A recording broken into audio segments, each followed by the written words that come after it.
Magandang araw mga kaibigan. Bigyan ko kayo ngayon ng update sa ginagawa ng Ombudsman na investigasyon sa NFA, yung alleged na corruption, yung pagbenta ng 75,000 bags of rice na ang taong bayan nalugi tayo ng halos 112 million pesos dahil sa kalokohan ng ibang NFA officials. Dahil dito, sinuspende ng ombudsman ang 141 employees. Okay, paalala ko lang, mayroon pa tayong Stark ng napakasarap na dark chocolate. So, first come, first serve basis, dito lang kayo mag-order. 0916-9000-997. So, ito po ang update. Itong NFA, nalagay na sa frontline ng bad image. So, kahihiyan ba? Dahil first time ito na nangyari na ang ombudsman mismo ang nagbigay ng preventive suspension 141 employees from the administrator, deputy administrator, down the line, regional directors, supervisors. Suspended sila 6 months without pay. Ngayon, ito yung update. Lalo silang nalalagay sa kahihiyan. Lalong na nalulunod sa kumunoy ng kahihiyan. Bakit? Mismo ang ombudsman ang nagsabi na mayroong attempt ng NFA, mayroong opisyal sa NFA na nag-utos na huwag makipag-cooperate sa investigasyon ng ombudsman. Mayroong mataas na opisyal ng NFA na nagsabi na huwag mag-release ng mga dokumento. So ang ombudsman ay nagreklamo. Ito, bilib ako sa ombudsman ito, yung kung gaano kaseryoso si Ombudsman Martires.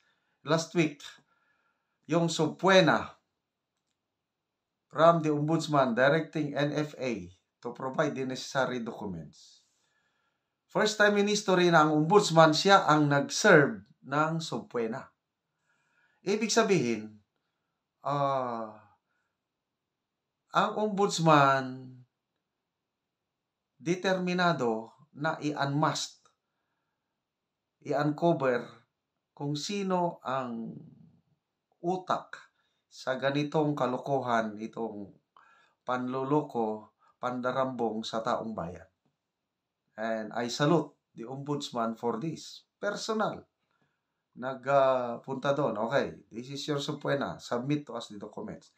Nako, alam nyo ang isinubmit na documents? Ang iba, ano pala?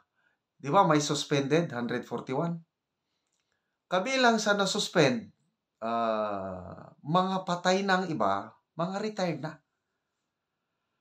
Kaya ang ombudsman, dahil yun ang naisubmit, example, warehouse supervisor, nakalagay ang pangalan, sinuspend na ombudsman, yung pala patay na, o yun pala, retired na.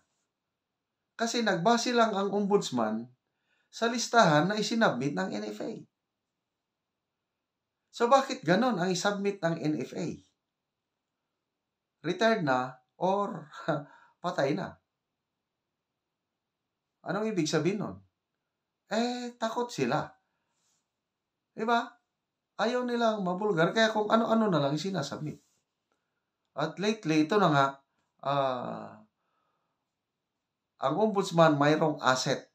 Meron siyang mga puting ahas din sa loob ng NFA. At nagsumbong kay Ombudsman Martires na may nag-utos na NFA official na huwag makipag-cooperate sa ombudsman.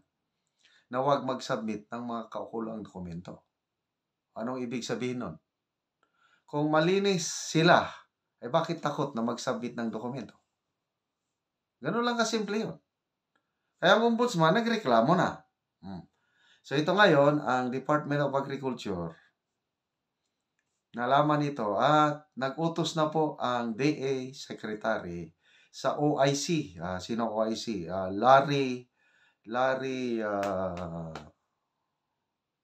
Nakalimutan ko yung ano. Larry Lacson. Yeah. OIC Larry Lacson. Inutosan na ng DA ang OIC na mag-submit. Ang sabi pa nitong OIC na wala daw siyang alam na request ng ombudsman na mag-submit sila ng mga papers. Ano ba yan? Last week pa yun na balita na ang ombudsman mismo naghain, nag-serve ng subpoena, tapos sasabihin ng OIC na hindi niya alam. Ay, nako. So, anyway, nagbigay na ng assurance ang DA na mayroon ng utos na makipag-cooperate ang NFA. So, bakit nagkakaroon ng ganitong parang cover up? O para bang somebody is trying to sabotage ang effort ng ombudsman to unmask everything? Palagay ko dito may sabuatan eh. In fairness, sa DA Secretary, dahil bago lang siya dyan, gusto niyang walang whitewash ang DA Secretary. Kailang, below the DA Secretary, yung mga USEC na yan, alam ko, mayroong USEC yan na may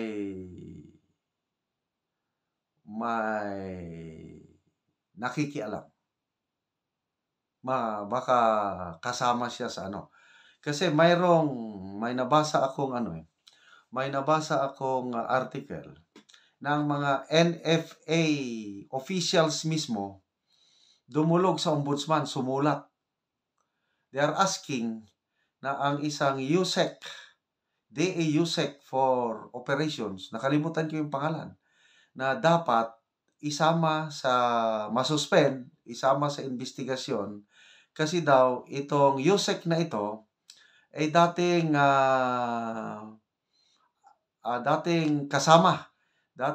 tauhan ng suspended na NFA administrator si Mr. Bucco. Nakalimutan ko lang yung pangalan. So, dating nasa NFA, biglang na-promote, naging DA Undersecretary for Operations. So, mismo na ang taga NFA ang either sumulat ata o nag-request na isama itong DA. Nakalimutan ko lang pala, ba't nabasa ko sa article. Kaya alam ko, may nakikialam. May nagsasabotahe talaga na gusto nilang pigilan ang ombudsman. But, you cannot prevent the ombudsman kung ganyan kadeterminado ang ombudsman. Yung siya mismo ang mag-serve ng warrant mag-serve ng subpoena. Nako, that means something. Kaya kayo yan taga-DA. Although, I believe mas marami pa rin ang matitinong official sa NFA. Bibihira lang yan, yung mga loko-loko na nakikinabang. Kaya, tama, may mga panawagan yung mga nasuspend. Kasi ang dami. Panawagan nila is bilisan ng ombudsman yung investigasyon para naman yung mga inosente na nadamay, masyurten yung panahon na sila nagdurusa. Kasi suspended without pay. Nadungisan ng kanilang pangalan, wala pa silang sweldo. So kung after 1 month o 2 months, maklear ang pangalan nila, di balik na sa trabaho, di ba?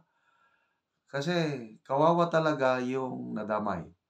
But then, maganda itong mga nangyaring ito kasi once and for all, itong NFA na mandated ng batas na tumulong sana sa mga farmers, mandated ng batas na mag-stock up ng buffer rice na gagamitin in case of calamity, sana malinisan na, matapos na yan. Kasi yung buffer stock na yan, Yun ang ibinenta. Pinalabas nila nga malapit ng masira, ibinenta na mura, 25 pesos per kilo lang. Kaya lang, yung mga private rice traders na nakabili, ibinenta ng 70 pesos per kilo.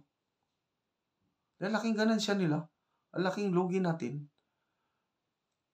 Ang NFA, tayo po, pera natin ito, bumibili tayo ng 1 kilo o palay, 23 pesos per kilo. Palay pa lang yan eh.